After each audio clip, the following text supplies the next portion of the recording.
what's your name? My name is Julia Castanet. Julie Castanet. James Lee. James Lee. Yes. Okay, nice to meet you.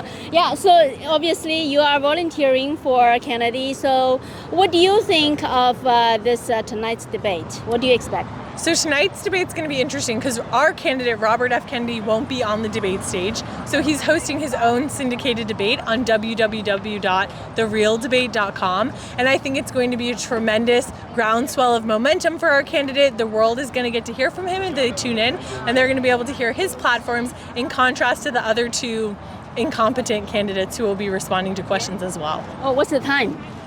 Same time, it starts at 9 p.m. There'll probably be a slight lag in when they answer questions, and then they'll lag. They'll let Robert F. Kennedy answer. But it'll generally be the same time. Oh, so it will be like the same question is asked in this CNN debate, then we'll have Kennedy to answer. Yeah, so if anyone wants to hear for themselves, what is he about? What are his positions? What are his platforms? They can tune in and listen there and, decide for themselves because that's what democracy is all about. Oh, interesting. Because we don't feel like it's fair. We feel like there should be a third option, because you got the Democrat, Republican. I think it should also be independents should have a saying on stuff, and people should just have another option.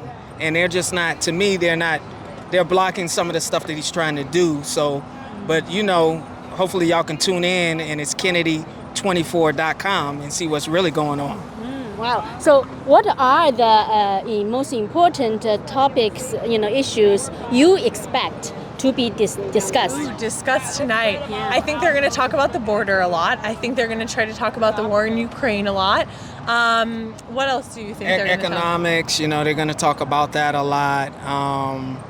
I'm trying to think what else they might talk about. How about abortion? I kind of hope they stay a little bit more away from social issues. I think Biden might more push that, though.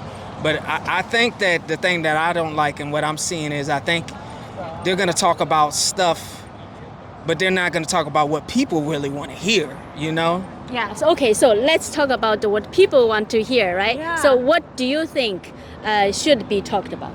So I think something that's unique to the Robert F. Kennedy campaign is that he's talking about a lot of issues that aren't necessarily considered political issues, like chronic disease in our country, the fact that nearly 70% of high schoolers now have some sort of chronic disease. He's talking about things like the nutrients of the soil quality. His running mate, Nicole Shanahan, is very, very big on food, soil nutrients, food health, and, constantly discussing facts like the fact that there's many ingredients in American foods that actually are not legal in European countries, for example. So, as Bobby likes to say, is that Republican? Is that Democrat? We don't know. It's an apolitical topic, but the people deserve to have their leaders answer to those kinds of questions. I see. How about you? I agree everything she said. I'm just following her. I'm going to let the woman follow the lead. I see. So obviously, I think you probably answered my next question is why you support RF Kennedy, right? Yeah. So I support him because beyond his platforms, which I find alignment with, it's his ethos. I trust him. I trust him not only to make right decisions, but to change his mind if he needs to in light of new information. We've already seen him do that with the topic of abortion, and I think it was really powerful. And so it's really the ethos of who he is. He's a courageous American, and he will fight for freedom of speech, which for me is one of the most important issues. But what about you, James? Well, I'm supporting him too because, like I said, I think there needs to be a third option. I think one candidate is a little too old, and I think the other candidate is a little cuckoo. So I just think that Bobby just goes in between of everything, you know what I'm saying? So that's why I'm supporting him. And usually, from the history perspective, it's very hard for a third party candidate to get elected, right? So, what's your perspective on that? Yeah, well, he has a historic level of support as an independent candidate. So if anyone's going to do it, he is Mr. Right, and he will have that level of support. Now, the other thing that I want to point out is that while Trump and Biden are spending billions of dollars, trying to garner more support, trying to garner more momentum, he's spending a fraction of that, I think somewhere in the $30 million. And the amount that his campaign, his website views, his followership is growing every day is something that should terrify the other parties, and it quite frankly is. Yeah, and what kind of impact do you want it to have, as a third-party candidate because, like I said, it's a fact, it's a history that it's very hard for a third-party candidate to get elected. I think the reason why is mostly just because of all the things that they're doing to block Kennedy.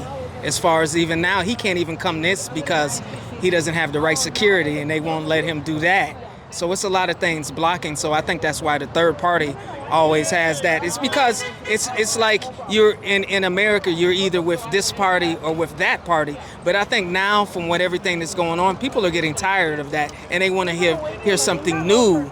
So I think that's something that Bobby can bring. They just got to give this man a chance. So yeah. Well, are you saying the partisan, people maybe less and less wanted to be partisan? Yes. And I think just to bring some data to that, 47% of American voters are registered as independents. So really, if people were to vote as they're registered, he already has, the most support, and he's polling the best among that independent voter population. People also like to say, who's he going to steal more from, the right or the left? And quite frankly, he's going to steal from both sides, and we're already seeing that. He has some policies that are more right-leaning, some that are more left-leaning, and then, as we previously discussed, he has many of topics that are more apolitical that no one's really talking about today. And that's why what's happening in America, and that's why these parties are blocking the independents, because she said 47% of Americans are independent. But see, what ended up happening is a lot of the Americans don't even know that he's running. It's because of these issues that these other parties don't want a third party. So we're just trying to push that and getting it out there and support this man. I see. Good. So, do you mind I ask from the last elections, who did you support? I flip-flopped the last two elections. I voted for a Republican one of those times and a Democrat the other time. I can't remember which, but I've split both times, and this time I'm voting for Kennedy. Yeah, and I've always been a Democratic, so I voted for Biden, but it might be a change this time because I just see that when you start thinking and you start looking and you're saying, what has this man really did? And it seems like, to me, in general, all of these politicians, they kind of wait till they about to get reelected. Now they want to do stuff for the people. When you first get in an office, you already supposed to be doing stuff for the people. So I think a voice from the independent can do that. What's your name? My name is Brian. Brian, where are you from? I am from Washington, D.C. Washington, D.C.? Washington, You D.C. came especially for this? No, I just moved to Atlanta a few months ago. I but I'm see. from D.C. originally. I see. Okay, so are you looking forward to this tonight debate? I am very much. I think this is a very consequential debate. I think, it might be the most streamed debate in American history, for all I know. What does that mean? As in, there's going to be a lot of people watching. And I think it's funny because the election is still so far away. So I think that if something crazy happens tonight on stage, I think voters have a tendency to forget about it as the election comes closer. But with social media and with political advertising, it's easy to cut snippets and then show them again closer to the election. So to make up for that recency bias. So I think it's going to be very interesting. I don't know what's going to happen. I'm a little nervous. Really? A little nervous. Yeah, nervous about whom?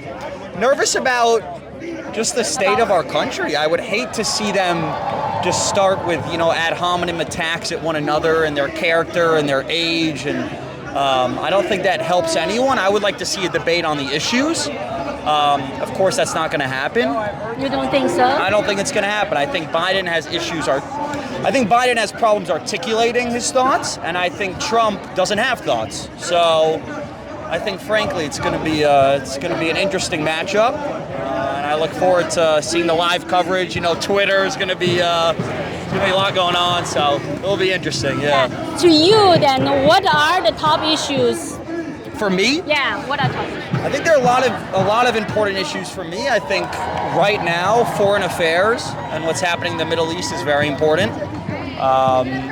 Without getting too specific, I think that we need to, discuss on a more nuanced level what's happening and how we can put an end to it, but also, create good faith between different countries and parties.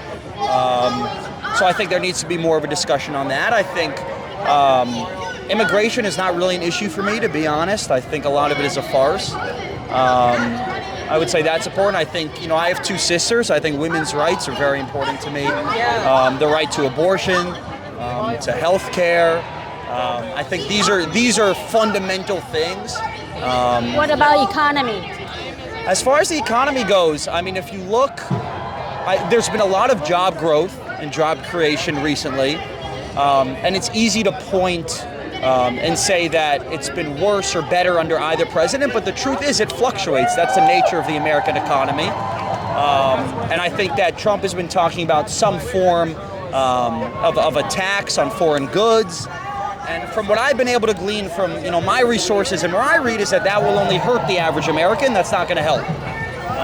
And so as far as the economy goes, I think stability is a key function of the economy, and I think Joe Biden offers more stability, is what I would say.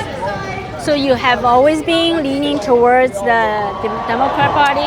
I'm a Democrat. I've always voted for Democrats. But again, I'm open-minded. This is, I think, part of being,